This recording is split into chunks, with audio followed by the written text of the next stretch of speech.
2023 നിയമസഭാ തോൽവിക്ക് ശേഷം, അതായത് രാജസ്ഥാനും ഛത്തീസ്ഗഡും മധ്യപ്രദേശിനുമൊപ്പം നിയമസഭാ തെരഞ്ഞെടുപ്പിലേക്ക് പോയ തെലങ്കാനയിൽ കൃത്യമായി BRS തകർന്നടിയുന്ന ഒരു കാഴ്ച കണ്ടു. പക്ഷേ അതിൽ നിന്നും പാഠം ഉൾക്കൊണ്ട് തിരിച്ചു വരാനല്ല റാവു ശ്രമിച്ചത്.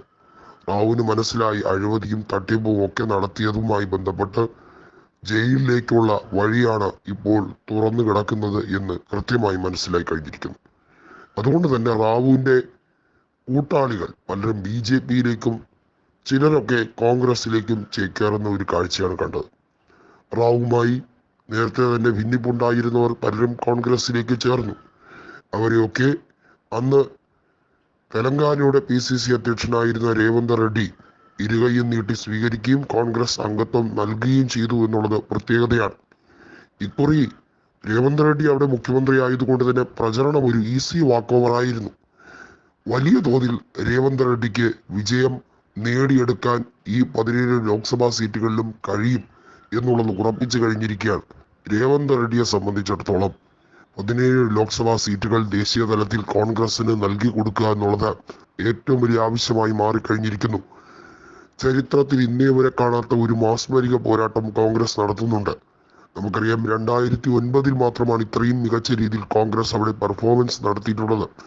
അന്ന് 42 ലോക്സഭാ സീറ്റുകൾ ഉണ്ടായിരുന്ന ഐക്യ ആന്ധ്രാപ്രദേശ്, വിഭജനത്തിന് മുമ്പുള്ള ആന്ധ്രാപ്രദേശിൽ 33 സീറ്റുകളും തൂത്തുവാരിയിരുന്നു.